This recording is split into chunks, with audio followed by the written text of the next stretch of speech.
Hi, and welcome to the podcast. This is Victoria English. I'm the head coach at Alcohol Free Lifestyle. Thanks for joining me today. Here at AFL, our team has a growth mindset mentality. We are always looking to improve, not only for our members, but also for ourselves. So today I'm introducing you to a new member and a member who's quickly become invaluable to our team. David Gilks is 59 years old. He is out of Canada. He is a father to two daughters and a son and a grandfather of three. Believe me when I tell you, you want to listen to what this guy says. And after you see what he looks like on our video, you're really going to want to pay attention. He does not look anywhere close to 59, certainly doesn't look like anyone that you would call grandpa. David is a mindset coach. He's an expert in neuroscience. He's a personal trainer, a nutrition professional. And he's coming here today to share his story and what brought him to where he is today, what he offers to our community and to our team here at AFL. David, thanks for joining me. Always nice You're to very, see very each welcome. other. And David, when I met you, you were coming on to the AFL team to be a mindset coach for us. It quickly became obvious that your methodology and techniques were so valuable that we felt it was important to share you first with our Project 90 and Beyond 90 community. And now I'm thrilled that I'm bringing your message to our listeners. So let's start, I guess, kind of at the beginning of your journey that has brought you where you are today.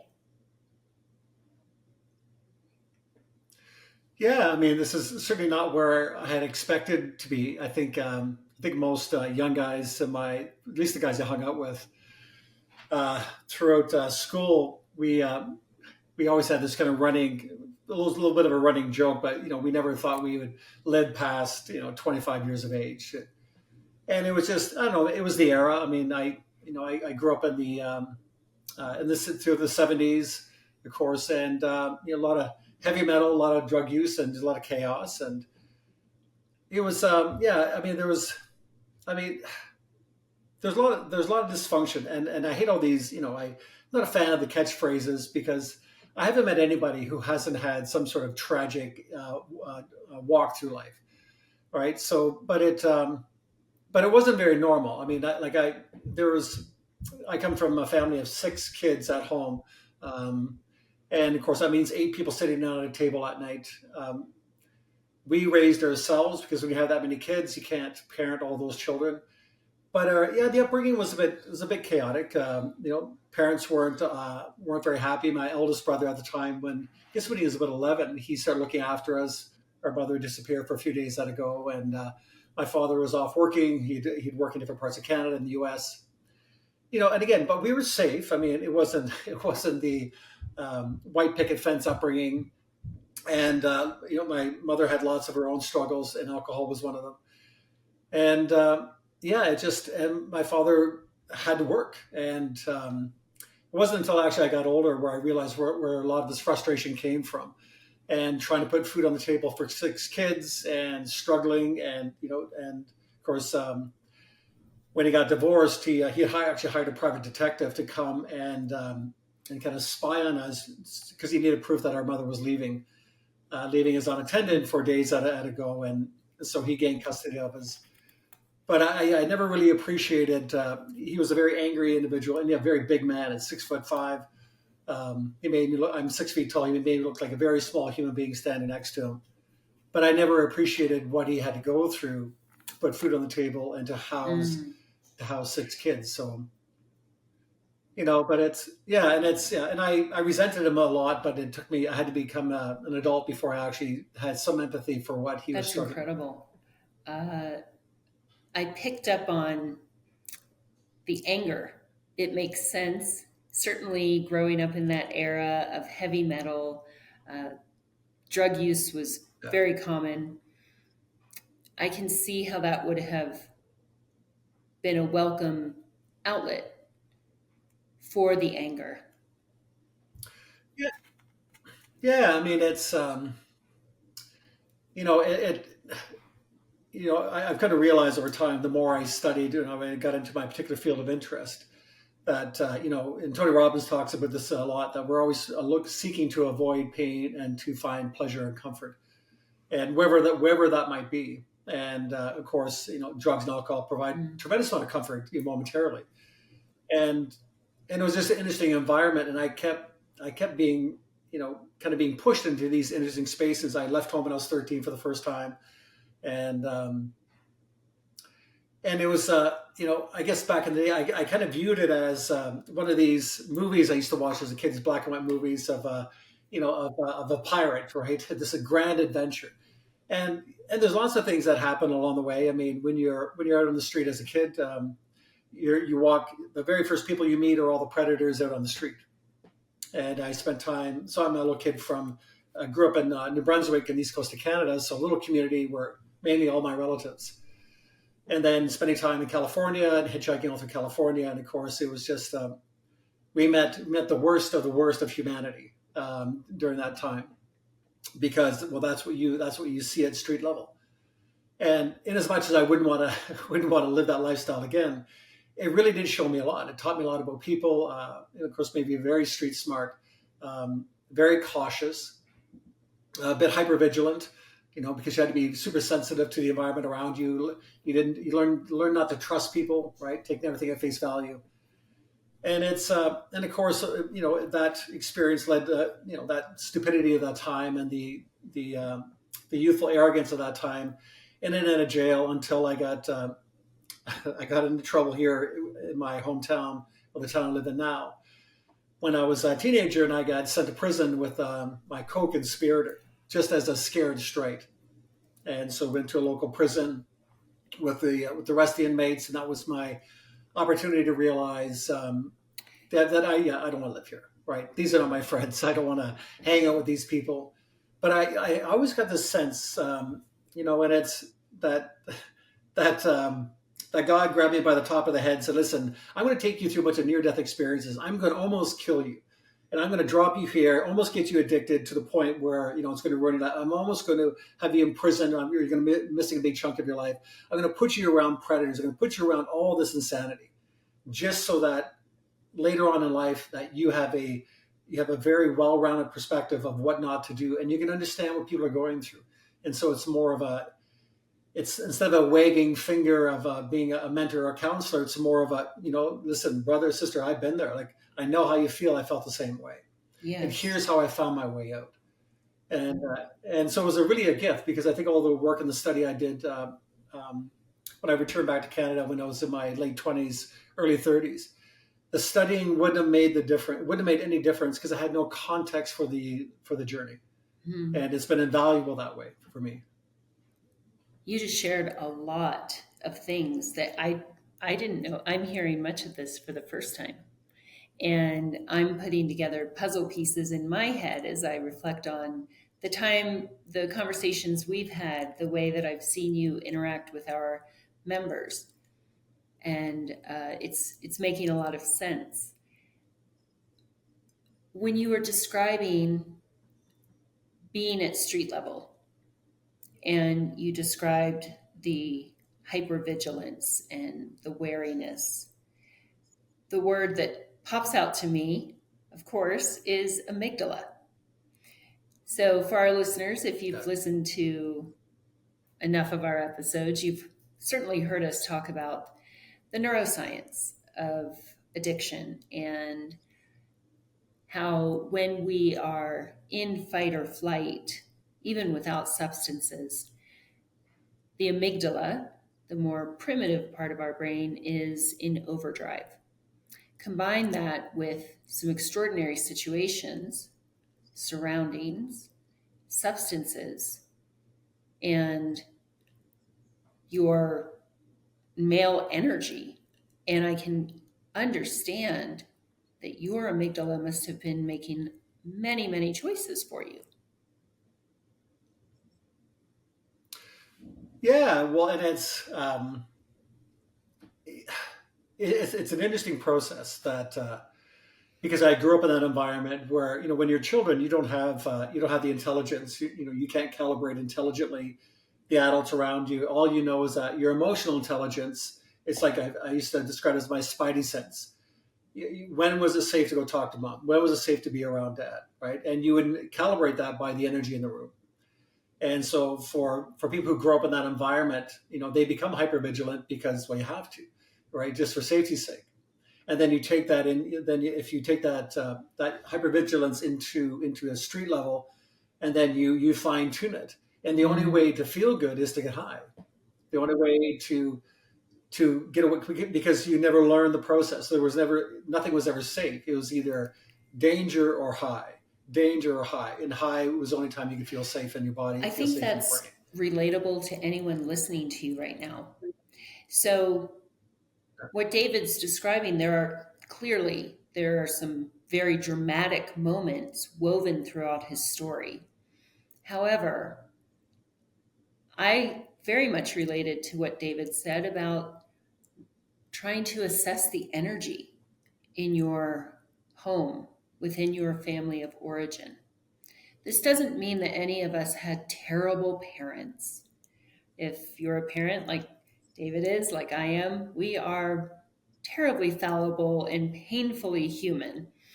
However, revisiting those feelings of when you were young, maybe it wasn't so dramatic, but maybe you knew when you walked into your home, you were assessing, is it a good day? Is it a is it a bad day? Where are things? And it had very little to do with us, with right? And Yeah. so the brain learns that. And then the brain learns alcohol, drugs, give us a break from it. Because that's a tremendously stressful way to live. Then David shares some things that were more dramatic than things that I've encountered, maybe that you've encountered, or maybe not. The brain doesn't know the difference. The amygdala knows when it's in fight and when it's in flight. So, David, I have a question. You described the Scared Straight program. I've met other Yeah. people who've been exposed to that. It's incredible. And it sounds like your logical brain, by that point your prefrontal cortex was slowly coming along and starting to grow up, able to anticipate the future, perhaps slightly aware of your mortality. And so you're looking at this situation, and the smart part of your brain is saying, hey, man, this isn't going to go well for you. It's time to make some changes. How did you go from that awareness of, whoa, this is not the path I can stay on? It's talk about unsafe. This is going to end very, very badly. How did you get from amygdala driven, having these huge emotions of anger that you'd been masking for so long, to a place where you were at least open to trying on new thoughts and new behaviors? Yeah, well, I'm not a quick study. Let's just put it that way.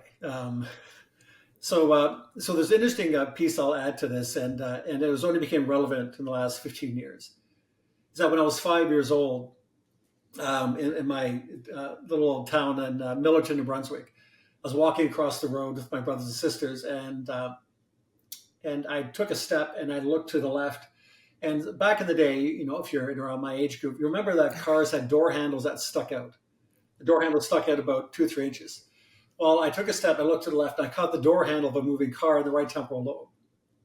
Now that was when I was about 5 years old. So again, that's over 50 years ago. And back then they had no idea, right? They just said, well, he's not cross-eyed, he can walk, he has speech. When I woke up, I had a bunch of metal plates kind of lined up along the side of my head. It wasn't until about 15 years ago where I went and had a few what they call qualitative electrocephalogram. So I had basically had my head examined, which people have been telling me to do for years, apparently. And so what was interesting, and this really played a part in my journey along the way, even though I didn't really understand what was going on, is that the right side of my brain, this is where a lot of emotional regulation occurs from. And when my brain reaches a certain calibration, when I get under a certain degree of stress, that right side of my brain kicks out. And so I kind of go neutral, right? So I kind of flatten out, like taking sometimes antidepressants will flatten people out emotionally. Well, it's almost like a breaker goes off in my brain on the right side when I get in a certain amount of stress. And the reason why I was having my head examined was the going through a divorce. I was my practice was 14 years old. I'm just life's crazy. I'm going 24/7. I'm burned out beyond all belief, and I would not recognize people in the parking lot. They'd come talk to me, and I have no idea who they were. So the inability for facial recognition. I realized, but I've been studying neuroscience for a while, and I think it was just intuitive. I knew that I was going to need my own help to figure this out. So, so that was a part of the issue that I had. Why drugs and alcohol and running and the inability to emotionally calibrate effectively. That was one of the drivers behind it. So not only was everything, there was no emotional regulation being shown to me, being demonstrated by anybody in the family. My own brain had problems with it, internal and external. right? So, yeah, right. So I got a good whack to the melon, and it's still something I contend with. Like I had lots of strategies I work with, but I just want to throw that in for context because that was really, and I know head trauma is something that we understand a lot more now, but we didn't understand it certainly way back in the day. And that really drove a lot of the drug use, and that really drove. Marijuana was a big thing for me because of its ability to make me emotionally stable and give me the broad range of emotions I couldn't normally have. I needed something externally to provoke my brain into some sort of emotional state. That's something I couldn't do on my own easily. Not only did I didn't have the examples given to me by the adults in my life. My own brain struggled with emotional stability and emotional range, right? Especially under stress. So drugs seem to bridge that gap for me Interesting. historically. As I'm listening and you're saying Yeah. an emotional range, emotional bandwidth, that that's relatable. And I'm sure you've seen this working with our members. David did have something organic in his brain that was exacerbating these issues. When when I was drinking, when many of our members have shared this experience, we've all grown up with conditioning, certainly. And so Right. for me, I was taught as a girl that anger was unacceptable. That is not how a young lady behaved. And so when I would drink, the anger was allowed. It's like I was carving out space for those emotions. It didn't go well. And what I've seen in some other members is that anger was allowed. Perhaps because of whatever, gender, the culture, their family of origin, anger was, they were fluent in anger, and the other emotions were not allowed. And so sometimes I'm sure you've heard Right. this as well, that members, when they would drink, they would allow themselves to feel sad or to grieve or to rage. I think that's an interesting point that you just brought up, and one that is certainly relatable. That yes, we were drinking to escape emotions, but also give ourselves permission to experience others. Yeah, there's something missing. I mean, part of when I started writing a book 3 years ago, and part of what I was looking at was the conditioning and looking at the lack of cultural cohesiveness we have, especially in Western cultures, and the ability to regulate ourselves emotionally had a lot to do with the fact that we had a stable, relatively stable family existence, and then we had relatives and aunts and uncles and cousins and a community that we grew up with, and we had all these feedback mechanisms, and it was an immediate feedback from the person next to you, the person next door, and so society would calibrate you, because if you're being a fool, then there'd be immediate pushback. But now we don't have that kind of 24/7 feedback mechanism from people that care about us and people that share the same kind of values. Now we have access to a million different ideas and personalities and attitudes and behaviors, and we have nothing to regulate against that's stable. There's no stable messaging that we're getting for our minds and, let's say, mind, heart, and soul to calibrate against, because it's so random. And and of course, the way the algorithms work on our phones and computers is that whatever we are interested in, of course, it says, okay, well, this is what Victoria's interested in. We're just going to feed her more of the same, and so you get siloed into a one way of being. And it's, again, it's not, you're not being calibrated to anything. You're just being siloed into to one dimensional version of you, right? Which is a lot of the social anxiety that people have, the inability to interact with other people, because I learn how to be a man and to be a father. I learn that regulation capacity around other people. When I'm stupid, I get immediate feedback that pushes back against me, that helps me regulate, right? So again, the way our cultures were set up for thousands of years seem to be the neuroplasticity involved in emotional regulation and maturity, because it was the environment around you that guided you, whether it was coming of age ceremonies for young boys and girls, right? But we had this external guidance. We had internal intentions or potential, but it was the environment outside, the epigenetic environment of culture, guided us through. Right, and yeah, and there's lots of problems with various cultures, and yes, we're humans, we do all sorts of stupid things, but by and large, that cohesive external structure was the epigenetic framework that we need to move ourselves forward, right, as a society, to know what it means to grow up in a stable community as a man, to grow up in a stable community as a woman. What's my roles and responsibility as a young man, as a neighbor, as a son, as a father? Like, those were relatively clear in culture, and now we don't have any of those structures in place. And we've abandoned. I think in an effort to get rid of the negative parts of culture, we got rid of all of it. Right? We did throw the baby out with the bathwater, and I think that's been a huge problem in the Western culture. That is extremely insightful. When I was speaking with another AFL team member who's worked with you for a long time, I asked him, "What are some things that David has really helped you with?" And one of his comments kind of ties into what I just heard you say. And you put it so articulately, and I've had those thoughts, and they've never been as coherent as yours just were. And so, as we navigate this being put into this silo, which alcohol and drugs, substances will certainly only make that silo tighter and more narrow.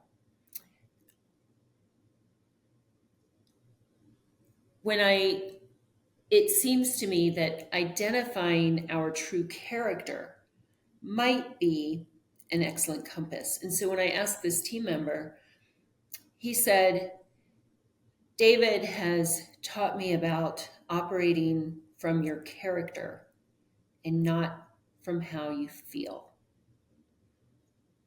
Did I get that? Did I get that right? That comparison, because it's, yeah, that really struck me. Yeah, I mean, the difference is when you look at character development, and again, it's not a new thought process. It's not a new conversation, but it hasn't been a very deep one. And I think we were missing the relevance of what character strength means. And I arrived at a conclusion and a bit of a theory some years ago when part of my work was in orthopedic rehabilitation. So I'd rebuild hips and knees and shoulders and backs. And along the way, of course, working with people, not only I'm working on the physical body, but I'm listening to the struggles, their inability to follow through, and of course the human element, the silly human element of what we are as well. And what was really interesting is that this language kept showing up, and the language that we use to describe physical pain and limitations seemed to be very similar, if not the exact same language we use to describe emotional pain and limitations. And so I thought that, and so my brain, was struggling with that for a little bit, going, okay, this is quite similar. I can develop an apprehension sign for a dislocated shoulder, but I can have emotional apprehension towards moving into something that's potentially uncomfortable. I can when I injure a knee, I'll develop avoidance patterns because of the pain, and I'll become weak, and then I'll inadvertently develop these patterns of avoidance. But I do that with emotional weakness as well. If I have an emotional painful experience, I alter my behavior to avoid, of course, reoccurring pain, the painful experience. And so, apprehension, inhibition, avoidance, behavioral changes, weaknesses, and I just thought, I wonder, the body's complicated, but sometimes the body likes to do things as simple as possible. And would we need a completely different aspect of the nervous system to deal with physical pain as we deal with emotional pain? And so, many years later, as I came up out of the books, going, okay, that was a journey. You got to be careful what kind of questions you ask, because sometimes it takes about 5 or 6 years to find an answer. And what I realized that we do contend with physical and emotional pain the same way, and this is where it gets to character.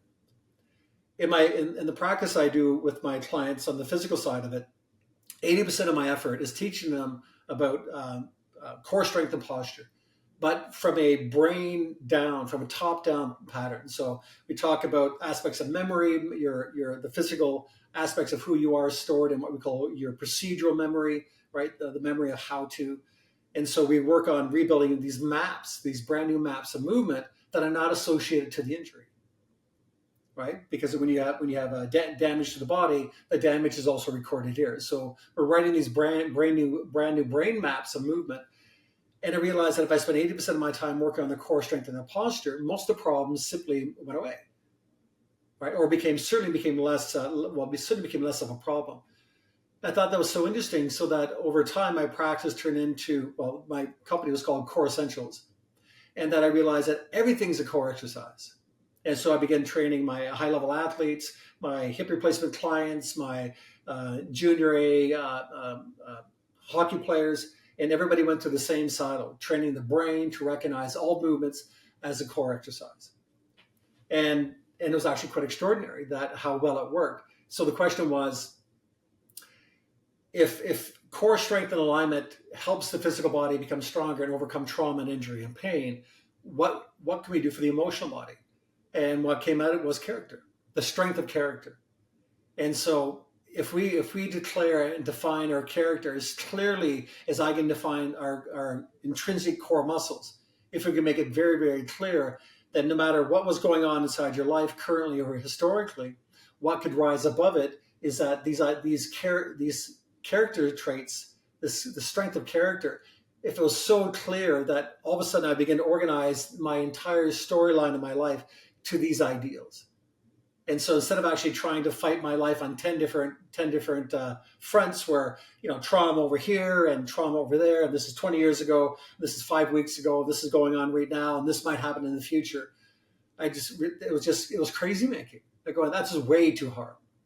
But what was simpler, what came into more of a simple process, not easier necessarily, but much more simple, was that it's my strength of character. And if I spent 80% of my effort defining, declaring, and living into this idea of character, then probably half my problems would just disappear because they were just inconsequential. They had nothing to do with reality.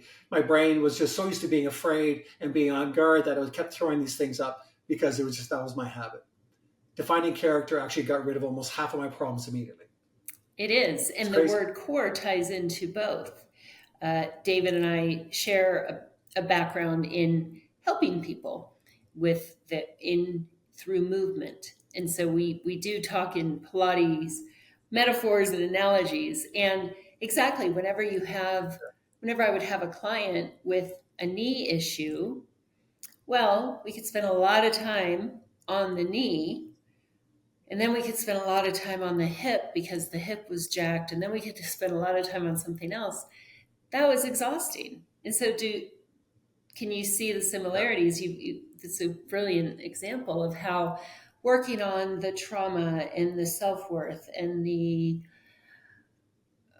relationships and relationship with self and inner critic exhausting.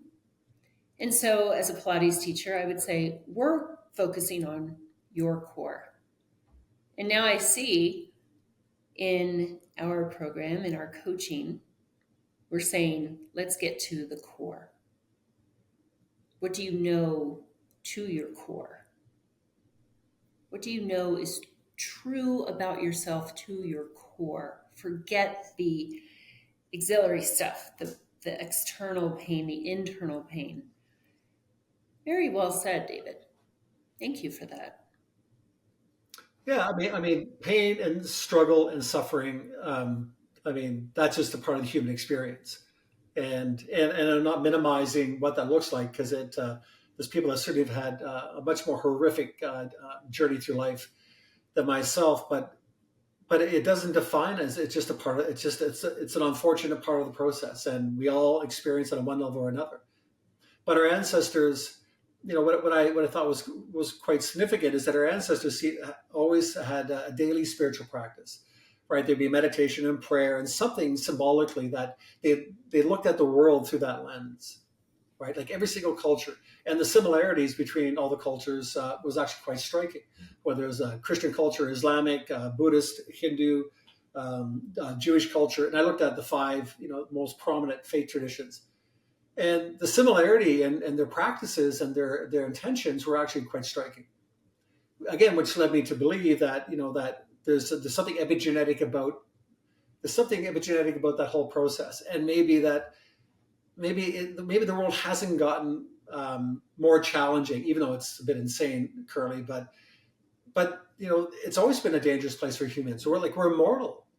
We can die. We can be taken out of the game. We could be killed by a wild animal. And the fact of the matter is that we're more sensitive to negativity, because we have a risk assessment. Drive your car on the interstate, right? You're driving with a elevated level of awareness, hopefully, and you're driving perpetually through risk assessment kind of questions and answers in your mind. Should I change lane? Too fast, too slow, right? Turn the music down so I can see better. That's an old guy thing, right? But we're constantly under risk assessment, walking out to your car, going to the gym, and the brain is always trying to keep us safe. So risk assessment and our sensitivity to negativity and risk is how we're wired. So what it seemed to make sense is that these spiritual practice, having a daily spiritual practice, which wasn't reading 15 different personal development books, it was actually like choose an idea, choose a path to follow. And the daily practice seemed to offset the negativity and the risk of being alive as a mortal in a world that's potentially dangerous.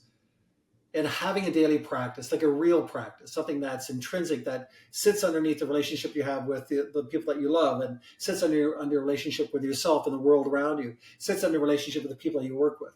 Like this ethos that you kind of embodied as this is the center of who I am, and I will look at my entire world, not parts of it, but my whole world this way.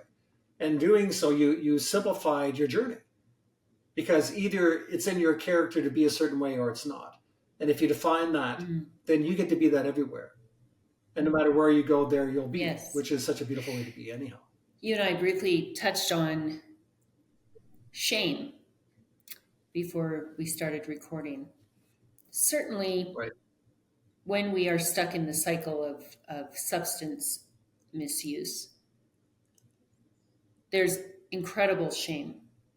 Over time, depending on how we behave, the things we say, do, the things we miss out on, the things we don't say and don't do, that shame can erode us to a point where we may start to actually believe that's who we are. However, we share this with our members, David, and I've shared it on this podcast before. If you are listening to this podcast, the person that shows up, the version of you that shows up when you're under the influence of this highly addictive, socially expected drug is not you.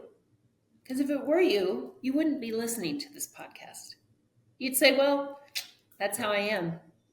And so in your core, you know the issue. In your core, you know that alcohol is trying to convince you of things about yourself that simply aren't true.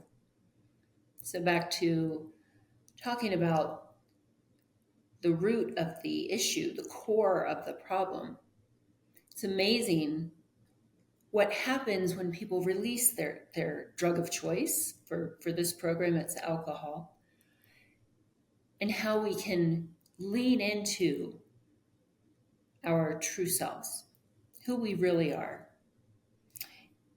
I would imagine that was certainly part of your story, David. And how did being aligned with your true self, your core, how was that important in releasing the shame from things that have happened? Yeah. Well, it's interesting because it's not something you want to do in the very beginning. Certainly not something I wanted to do. And when I'd bring ideas, experiences to mind, or when they came to mind, I try not to, or chose not to try to think or remember certain parts of my life. I would just shudder. Like my body would go through this involuntary shake, like just like a nervous tremor, just to get rid of it. Like just flick the thought away, like something landed on my face. And it took a while, but it wasn't the deep diving into the conversation around it again and again. And even though talk therapy works well for a lot of people, it didn't work for me. And what I found for myself, and I'm sure there's other people like me as well.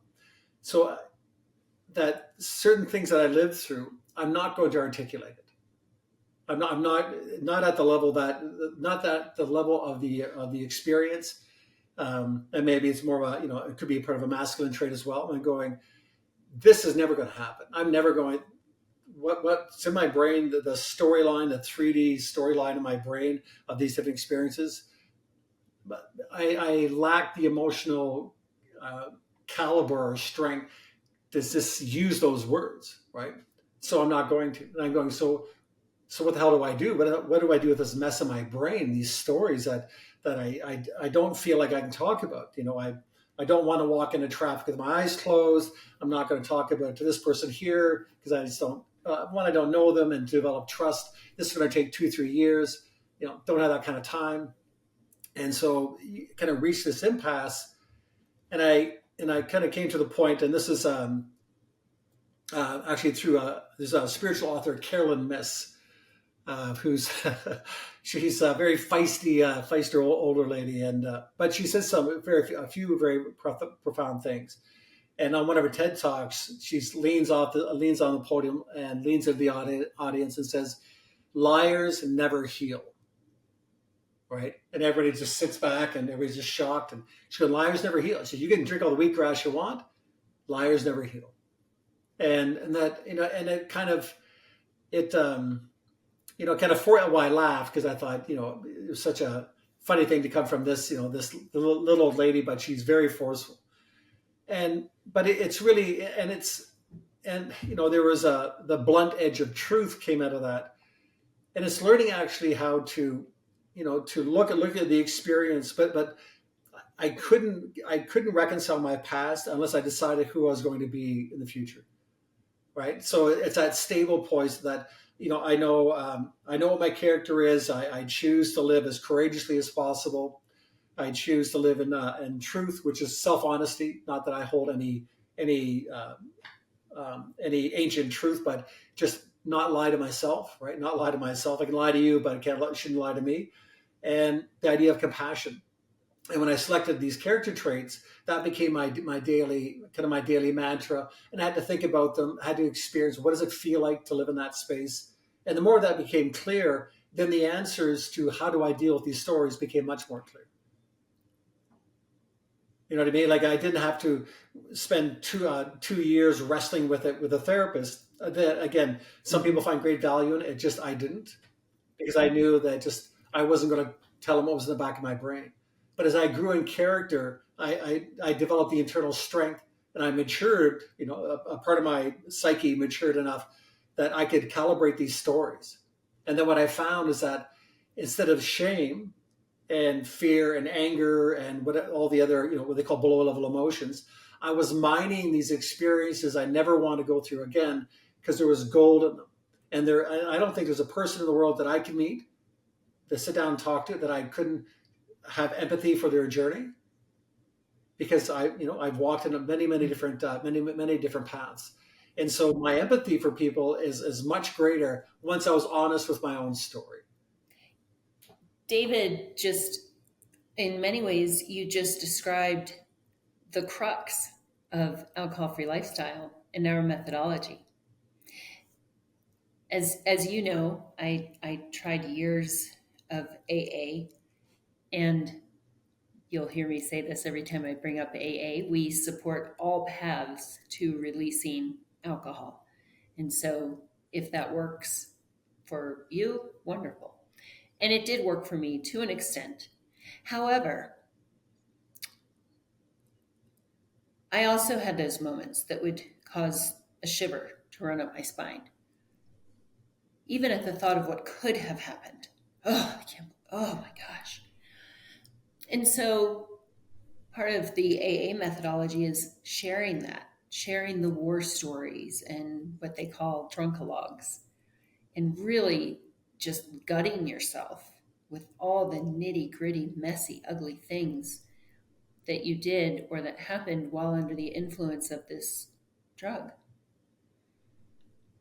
Over time, I found that it increased the depth of my shame. Because first, I'm releasing the anesthesia, I'm releasing the alcohol, and then I'm spending a lot of time back there talking about that version of myself. What I'm hearing you describe is a wordless healing. You are living with those core values, which each and every one of us has inside of us. It's the reason that we go, whoa, I've got to make a change. You had that in the present, and just like we do in AFL, you thought, how do I use where I am today to build the future of my choosing, a future free from the things I did, the things I said, the ways that I was hurt when I was young, stuff like that.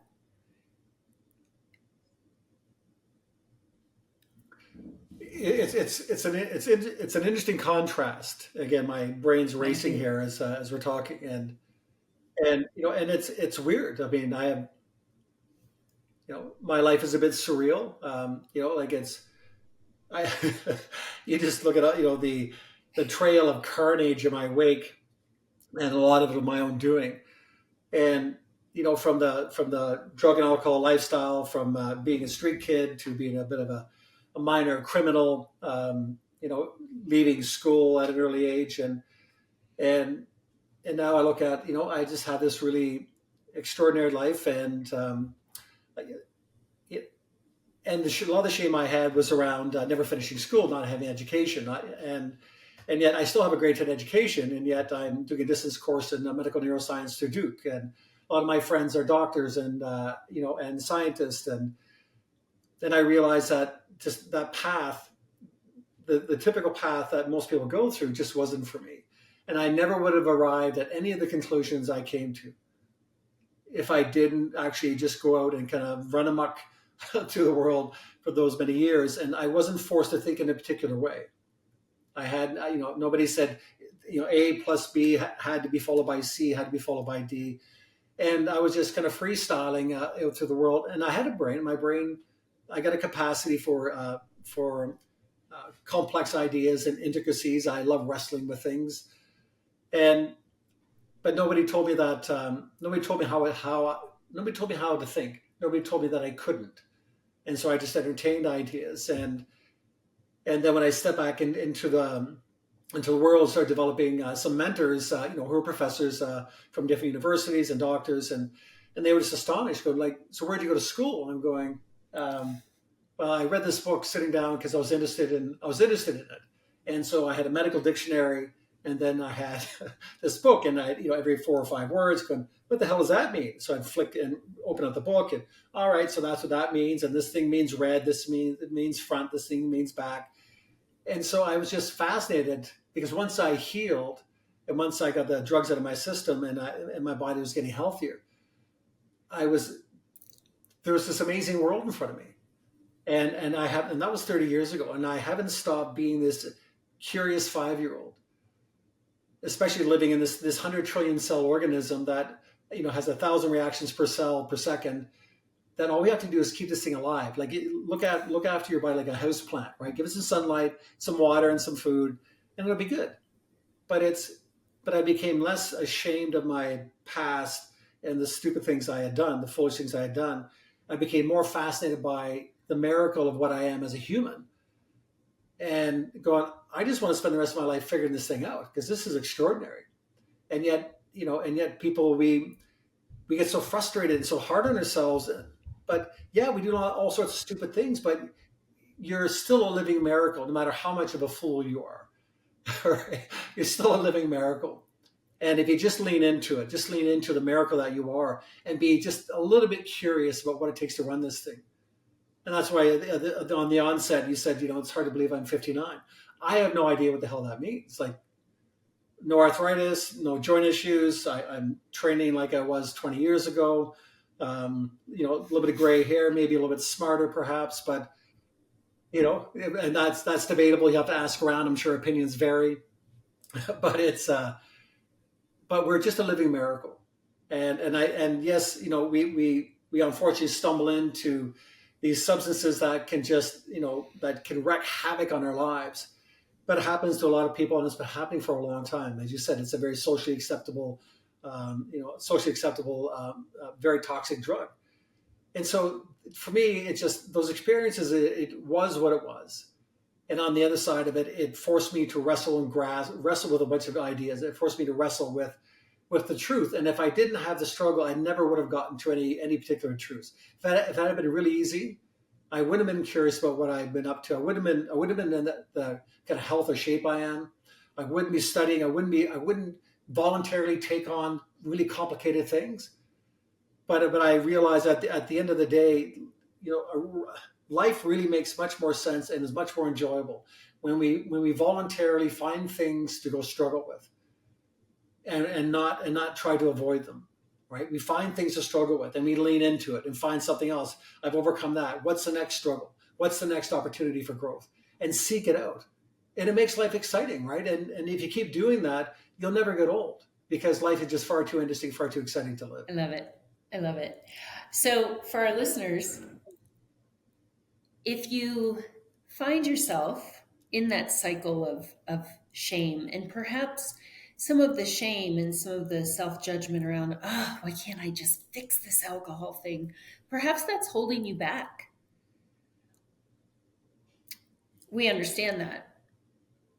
Our invitation right now is, what would it feel like to get curious?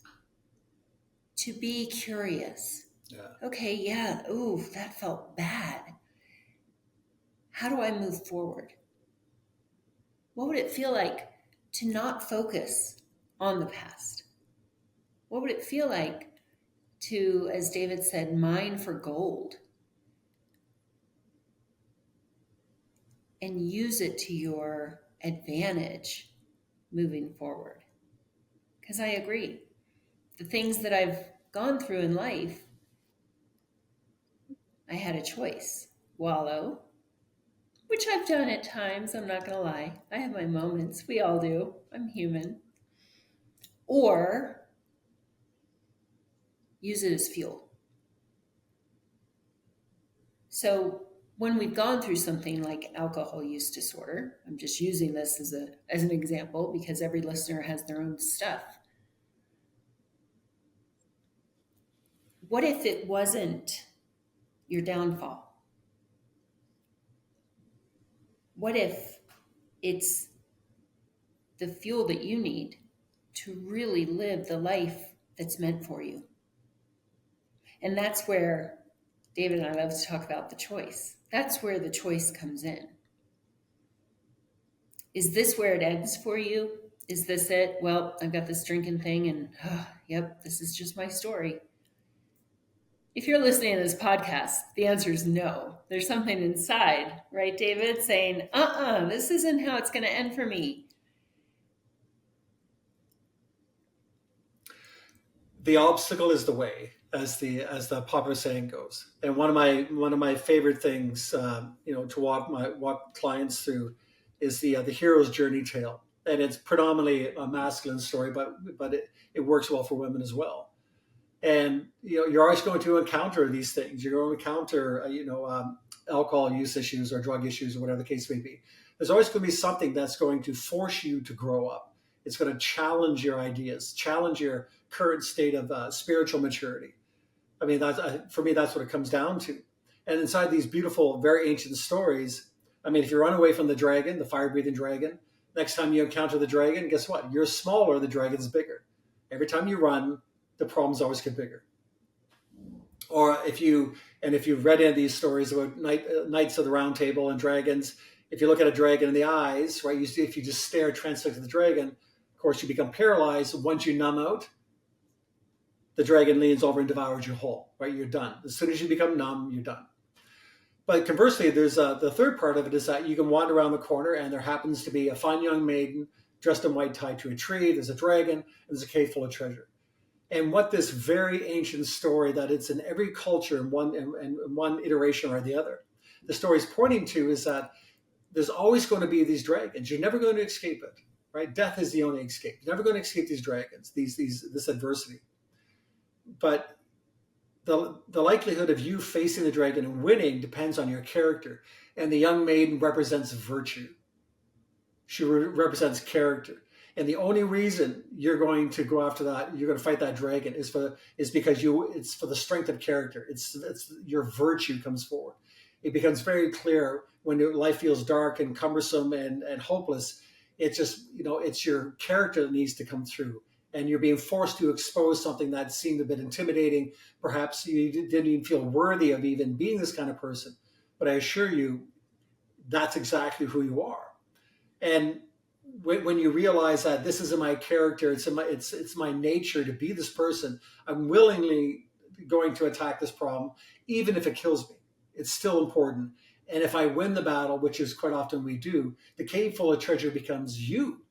Like, you're so much more valuable. You're just so rich in experience and character and strength. That's who you become to the community, not only for you, but for everybody connected to you. And and I do believe in these journeys that, I was given the rite of passage and, the near-death experiences of my history, because if I'm here wrestling with the idea, I'm here listening to the conversation, I'm being beckoned forward on that final part of the journey, right? To pick up my sword, stand up, to expose my character and become a valuable resource. And somebody somewhere perhaps won't listen to us here, but they'll listen to you.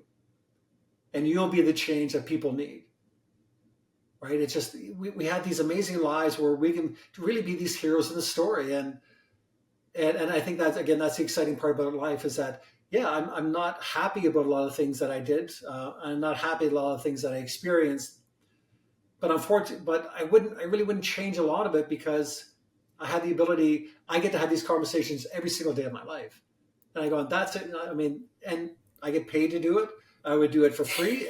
Don't tell my boss that, but but what an extraordinary thing to go through life, to take all that was dark and ugly and forbidden and what you thought was disgusting about your history, and turn it into this beautiful superpower that you can use to heal the lives of so many other people. And somebody's waiting for you, as many people were waiting for me and yourself. Yes, the hero of your own story. Yes. Yeah. And what might the world miss out on if you don't do this? What might you be able to do? I'm sure David and I never thought that we would be doing what we're doing today, but here we are. Until we knew, right? There came a point where I knew, okay, and that Yeah. was a sign of my own healing, that I was prepared to then go assist others. But again, if you feel that you might not be worth releasing alcohol because of what you've done, another invitation to reframe. What might the world miss out on Yeah. if you don't? Mm-hmm. David, Yeah. thank 100%. you very, very much for being here. Incredible message. You have certainly been helpful to me as a coach with my mindset, and a good colleague, a good friend. Love our conversations, and our members can't get enough of David. And so, if something on this episode resonates with you, pay attention. It's a sign. It's not an accident that you're listening to this episode on this day. And so pay attention, follow it. Let's see what happens. Be that playful, curious kid. Until next time, take good care. Have an awesome day.